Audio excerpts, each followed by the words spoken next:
My son was dying, and the head of pediatrics dismissed my pleas with a condescending smile. He had no idea he was looking at his new boss, and the architect of his downfall. The fluorescent lights of the emergency room hummed a monotonous, soul-crushing tune. It was a sound I'd come to associate with powerlessness. For 8 hours I had sat on a stiff plastic chair, my 7-year-old son, Leo, burning up with fever in my arms.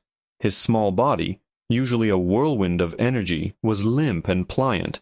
A strange, lace-like rash crept up his arms and chest, a terrifying map of an unknown illness. We had been triaged, poked, prodded by a rotating cast of exhausted-looking nurses, and then left to wait in this sterile purgatory. Finally, a man who carried himself with the unearned confidence of a minor deity swept into our curtained-off cubicle. A badge on his crisp white coat read, Dr. Alistair Finch, Head of Pediatrics. He was tall, silver-haired, with eyes the color of a winter sky that scanned Leo's chart before flicking dismissively to me. He didn't look at my son, not really. He looked at the data on the screen. So, he began, his voice a smooth baritone that grated on my raw nerves. We have a fever of 103, a persistent rash, and a very worried mother. He gave me a smile that was meant to be reassuring, but felt more like a pat on the head. I took a deep breath, trying to keep my own voice steady. It's been 5 days, doctor. The fever isn't responding to Tylenol or Motrin. The rash is getting worse. His lymph nodes are swollen, his eyes are bloodshot, and he's incredibly lethargic. I'm a research physician myself, specializing in immunology, and his presentation is concerningly similar to a typical Kawasaki disease. Dr. Finch's smile tightened at the edges. He closed the chart with a soft snap.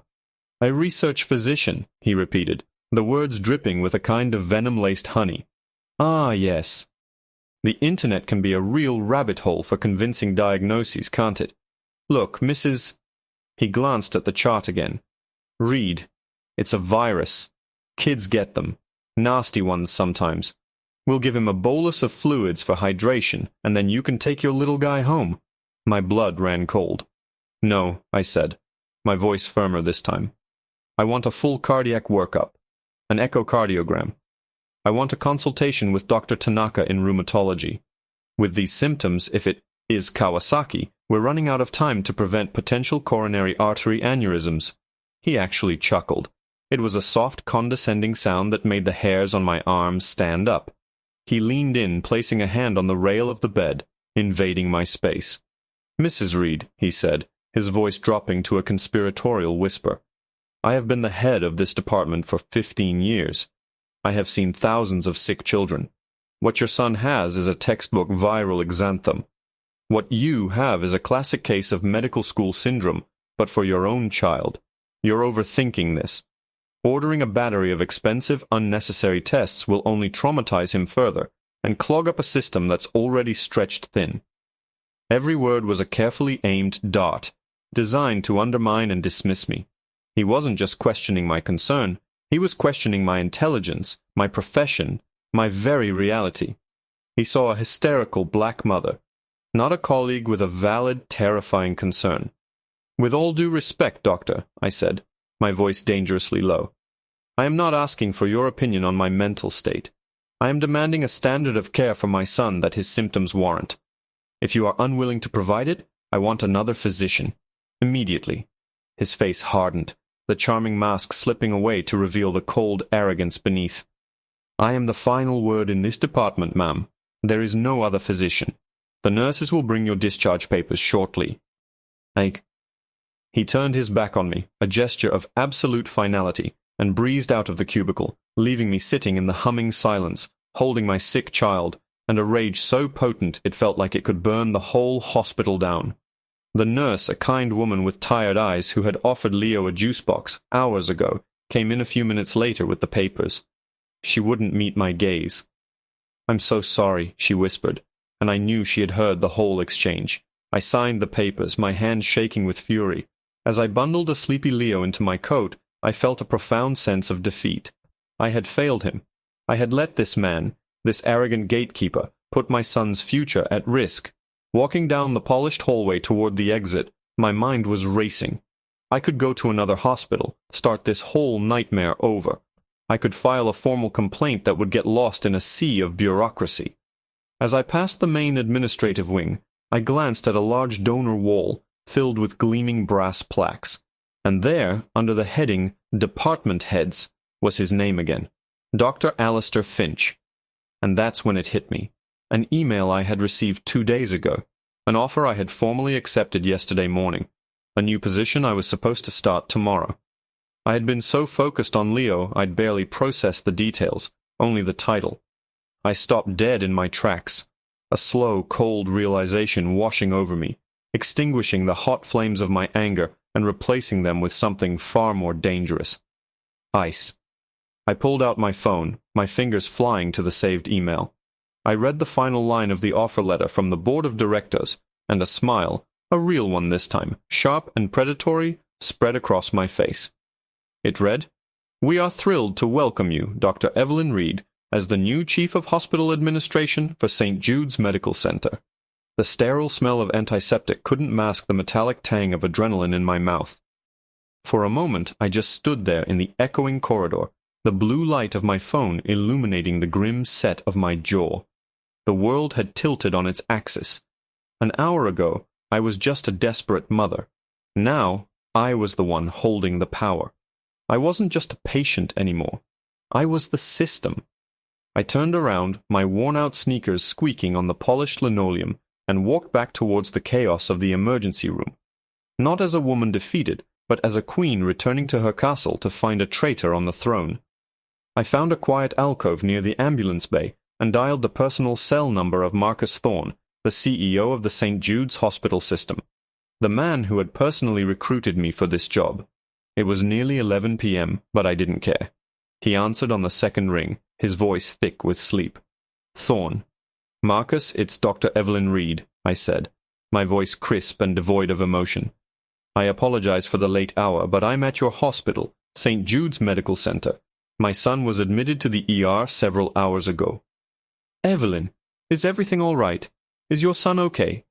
The concern in his voice was genuine, but it was a luxury I couldn't afford right now. "No, Marcus, he is not. And neither is your hospital. I have just been on the receiving end of a gross dereliction of duty from your head of pediatrics, Dr. Alistair Finch. He has refused to order necessary diagnostic tests for my son, who is presenting with clear markers for Kawasaki disease, and has instead attempted to discharge him with a diagnosis of a simple virus." There was a sharp intake of breath on the other end of the line. "Alistair did what?" "He was condescending, dismissive, and medically negligent. I am invoking my authority as the incoming Chief of Hospital Administration, effective immediately. I want my son admitted. I want a full cardiac workup, an immediate consultation with Dr. Tanaka from rheumatology, and I want him started on an IVIG infusion within the hour. You will make the calls to ensure this happens. Do you understand?" The silence that followed was heavy. I could almost hear the gears turning in his head as he processed the situation, the audacity of his department head, the sheer, terrible luck of it being his new top executive. "Consider it done, Evelyn," he finally said, his voice now wide awake and deadly serious. "I am so sorry you had to experience this. We will deal with Dr. Finch." "Oh, don't worry, Marcus," I said, a chill in my own tone that surprised even me. "I will be dealing with Dr. Finch myself." I hung up and walked back to the ER cubicle, where the kind nurse was just starting to clear things away. I sat down on the edge of the cot where Leo was sleeping fitfully. The nurse looked at me, her expression a mixture of pity and confusion. "Ma'am, you really should—" She was cut off by the frantic squawking of the charge nurse's pager. A moment later, a different kind of chaos erupted. It wasn't the usual ER scramble. It was organized, precise, and centered entirely on us. The charge nurse rushed over, her face pale. "Mrs. Reed, my apologies. Dr. Reed, we've just received a directive from the CEO. We're admitting your son to the pediatric cardiac wing. Dr. Tanaka has been paged and is en route. The echo team is meeting us upstairs." The first nurse's jaw dropped. She looked from the charge nurse to me, her eyes wide with a dawning, terrified understanding. I simply gave her a small, tired nod. Within 20 minutes, Leo was settled in a large private room. Dr. Tanaka, a brilliant and compassionate woman I'd admired for years, arrived and took one look at Leo. She listened to my story, her expression growing darker with every word. "A typical Kawasaki was my first thought as well," she said, her voice gentle but firm. "His presentation is a textbook example of a non-textbook case. You were right to fight. We're starting the immunoglobulin therapy now." Relief washed over me so powerfully my knees felt weak. But it was followed by a wave of cold, hard fury. What if I hadn't been Dr. Evelyn Reed? What if I had been just a regular mother, without the credentials, without the CEO's number in my phone? Would my son be at home right now, his condition worsening, his arteries silently, irrevocably damaging themselves? The thought was sickening. I spent the night in a chair by Leo's bed, watching the slow, life-saving drip of the IV, listening to the steady beep of the heart monitor. Sometime before dawn, his fever finally broke. When my sister arrived in the morning to take my place, I went into the private bathroom and changed. I shed the clothes of the worried mother, the jeans, the worn-out sweater, and put on the armor I had laid out for my first day of work. A charcoal gray suit, razor-sharp, with a crisp white silk blouse. I looked at the woman in the mirror. The fear and desperation were gone, replaced by a crystalline resolve. I walked the corridors of the hospital, no longer a frantic parent but the woman in charge. My heels clicked with an authority that turned heads. I found my new office on the top floor, a sprawling space with a panoramic view of the city. My executive assistant, Ben, stood as I entered. "Good morning, Dr. Reed. Welcome to St. Jude's." "Good morning, Ben," I said, placing my briefcase on the massive mahogany desk. "Please clear my schedule for the morning.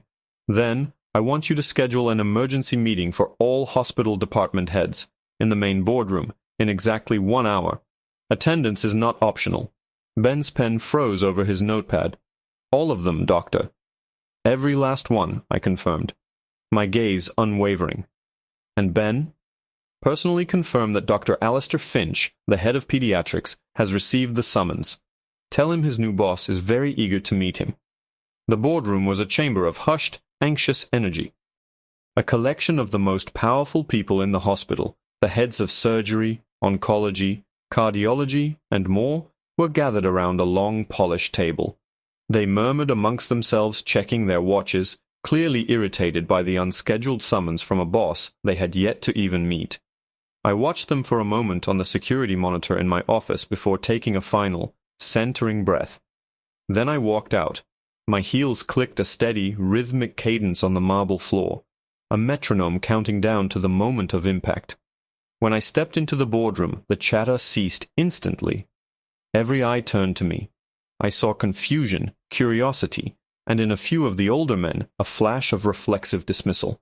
I let my gaze sweep across the room, cataloguing each face until it landed on him. Dr. Alistair Finch. He was leaning back in his chair, a half-smile on his face, looking more amused than concerned. He had no idea. He didn't recognize me. In his mind, the distraught woman in the ER and the executive standing before him were two entirely different species. "Good morning," I said, my voice resonating with a calm authority that filled the cavernous room. "For those of you I haven't yet had the pleasure of meeting, my name is Dr. Evelyn Reed. As of yesterday, I am the new Chief of Hospital Administration." A ripple of surprise went through the room. I saw Finch's eyebrows raise slightly. He sat up a little straighter, his smirk fading into a more neutral, professional mask. I walked to the head of the table and remained standing. I didn't open a folder or look at any notes. I didn't need to. This entire speech was seared into my memory. I called this meeting because I believe in setting a clear tone from day one. My tenure here will be defined by one thing above all else: an unwavering, uncompromising commitment to patient care and safety. We will hold ourselves to the highest possible standards, not just in our clinical outcomes, but in our communication, our empathy, and our willingness to listen. I nodded to Ben, who was standing by the door. He dimmed the lights, and a large screen behind me flickered to life, displaying the St. Jude's logo. "I want to begin with a case study," I announced, "one that came to my attention less than 12 hours ago. right here in our own emergency room. The logo was replaced by an anonymized patient file. I saw Dr. Finch shift uncomfortably in his seat. The patient, a 7-year-old male, presented with a 5-day fever of 103, a non-blanching petechial rash, swollen lymph nodes, conjunctivitis, and extreme lethargy. The patient's guardian, who happens to be an immunologist, expressed specific concern about atypical Kawasaki disease and requested a full cardiac workup and a consult with rheumatology. I let the clinical details hang in the air. Out of the corner of my eye, I saw the head of cardiology, Dr. Chen, nodding slowly. The attending physician, I continued, my voice as cold and sharp as a scalpel, dismissed these concerns. He refused the requested tests and the consult. He diagnosed a simple viral exanthem and insisted on discharging the patient. He patronized the guardian, accusing her of having medical school syndrome and of clogging up the system with her anxiety. A low murmur spread through the room. This was a clear and egregious breach of protocol. Dr. Chen spoke up. That's deeply concerning. With those markers, a Kawasaki workup should be standard procedure. The risk of coronary damage is too great to ignore. I agree, Dr. Chen, I said, my eyes still fixed on the screen, and I'd like to open the floor. What are your thoughts on this physician's judgment? Hands went up. The head of neurology called it reckless. The chief of surgery called it arrogant malpractice. The room was united in its condemnation of this anonymous, incompetent doctor. Throughout it all, I didn't look at Finch. I let him stew in the simmering judgment of his peers. I knew he recognized the case. His face had gone from pink to a pale, clammy white. He was staring at his hands, clasped tightly on the table. Finally, I decided it was time. Dr. Finch, I said, my voice suddenly soft, drawing every ounce of attention in the room. You've been quiet. As the head of pediatrics, this case falls squarely within your purview. What is your assessment? He swallowed hard, his Adam's apple bobbing. He had two choices: condemn the doctor, and by extension himself, or try to defend the indefensible. His pride won. Well, Dr. Reed, he began, his voice strained. Without being there, it's hard to say. ERs are high-pressure environments. We often have to make tough calls to manage resources. Sometimes parental anxiety can cloud a presentation. Parental anxiety, I repeated softly. So you believe the attending physician's actions were defensible? Potentially, he stammered, sweating now. Perhaps even reasonable, given the circumstances we can't see on this slide. I let a beat of perfect damning silence pass. Then I turned to face him fully, letting the mask of detached professionalism fall away, allowing the fury I'd held in check all night to finally flash in my eyes. Thank you for that insight, Dr. Finch. Your defense is particularly illuminating, because there are no circumstances you can't see. You were there. You were the attending physician. And that 7-year-old boy is my son. The gasp that sucked the air out of the room was audible. Finch looked as if I had physically struck him. His jaw hung open, his face a mask of pure, unadulterated horror. As of this moment, I declared, my voice ringing with absolute power, you are suspended as head of pediatrics, pending a full board review. Security will escort you out. I paused, letting the weight of his personal ruin settle upon him. But we are not done. This isn't just about one doctor's monumental arrogance. It's about a pattern. It's about a culture. So I'm also launching a full independent audit of every pediatric case you have personally signed off on for discharge from the ER in the past 5 years. Every single one. I leaned forward, my knuckles white on the table, my voice dropping to a near whisper that was more terrifying than any shout. I'm going to find out, Dr. Finch. I'm going to find every single parent you called hysterical, every child you sent home. I'm going to read every chart, and if I find even one more name, one more child you put at risk, you'll wish all you lost today was your job. The aftermath of that meeting was like a controlled demolition. Dr. Finch, or rather Mr. Finch now, was escorted out of the building looking like a ghost, his career of 15 years reduced to ashes in 15 minutes. The silence he left behind in the boardroom was thick with shock and a dawning respect. I hadn't just fired a subordinate. I had declared a new era. The message was clear. Arrogance would no longer be mistaken for authority at St. Jude's. My days became a blur of relentless activity. While Leo steadily recovered upstairs, his laughter slowly returning as the EVG did its miraculous work, I waged a quiet war downstairs. I assembled a small, fiercely loyal team of auditors, independent of any hospital influence, and we began to dig. We worked out of a closed-off conference room, fueled by coffee, and a shared sense of grim purpose. The files arrived in towering stacks, a paper monument to Finch's tenure. Each one represented a child, a family, a moment of fear and vulnerability. It didn't take long to find them. The first one was a 4-year-old girl named Maya. Her parents had brought her in with symptoms almost identical to Leo's.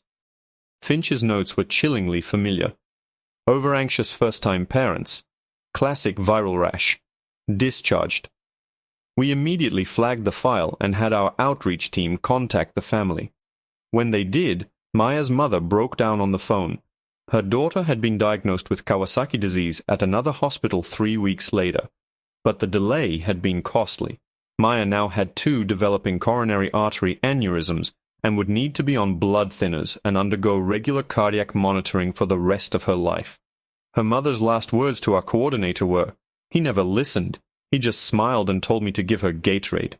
My heart broke, but my resolve hardened into something akin to diamond. Maya's case was just the beginning. We found 6 more. 6 other children, almost all from minority backgrounds, whose parents' legitimate concerns were dismissed as hysteria or ignorance. 6 other families whose lives were irrevocably altered because one man's ego was more important than his oath. We arranged for all of them to be brought to St. Jude's for comprehensive, fully funded evaluations with Dr. Tanaka and Dr. Chen. We were going to do everything in our power to mitigate the damage Finch had caused. The board review was a formality. Presented with the mountain of evidence, they unanimously voted for his permanent termination and the revocation of his hospital privileges. But I wanted more than that. On behalf of the 7 families, the hospital filed a formal complaint with the State Medical Board, providing our entire audit as evidence. It was an unprecedented move for a hospital to take against one of its own former department heads, and it sent shockwaves through the local medical community. A month later, I sat with Leo in a playroom on the pediatric floor, watching him build a tower of blocks with a little girl who was giggling uncontrollably. The girl was Maya. She had a small bandage on her arm from a recent blood draw, but her eyes were bright, and her spirit was indomitable. Her mother sat beside me sipping a cup of coffee. We didn't talk much. We didn't need to. There was a quiet understanding between us, a bond forged in a shared, terrifying experience. My phone buzzed. It was an email from our legal department. The subject line was simple. Finch. I opened it. The State Medical Board, citing overwhelming evidence of a pattern of negligence, gross incompetence, and discriminatory practices, had permanently revoked Alistair Finch's license to practice medicine. He would never be in a position to harm a child again. A profound, bone-deep sense of relief washed over me. It wasn't triumph, not exactly. It was the quiet, solemn satisfaction of justice finally served. Looking at Leo and Maya, I knew my work was just beginning. Firing Finch was putting out a fire. The real task was rebuilding the house on a stronger foundation. I spent the next year overhauling the system from the inside out. We instituted the Leo-Maya Protocol, a mandatory secondary review by a senior physician for any pediatric ER case where the guardian's concerns were being overridden for discharge. We implemented mandatory communication and empathy training for all staff, with a focus on recognizing and dismantling implicit bias. I championed a new patient advocate program, ensuring every family had a dedicated ally to help them navigate the hospital's complex bureaucracy. St. Jude's began to change. The culture of fear was replaced by one of accountability. The nurses, once afraid to speak up, started flagging potential issues, knowing they would be heard. Doctors started listening more and talking less. It wasn't perfect, but it was progress. It was hope. One evening I was walking the halls after a long day, my heels softer now on the familiar floors. I passed the donor wall in the main lobby. Finch's name had been removed, the brass plaque gone, leaving only a faint, rectangular outline, a ghost of a legacy. My own name wasn't on the wall, and I never wanted it to be. My legacy wasn't in brass or stone. It was in the sound of a child's laughter in the playroom. It was in the sigh of relief from a parent who finally felt heard. It was in the quiet, steady hum of a hospital that was learning, slowly but surely, to heal itself.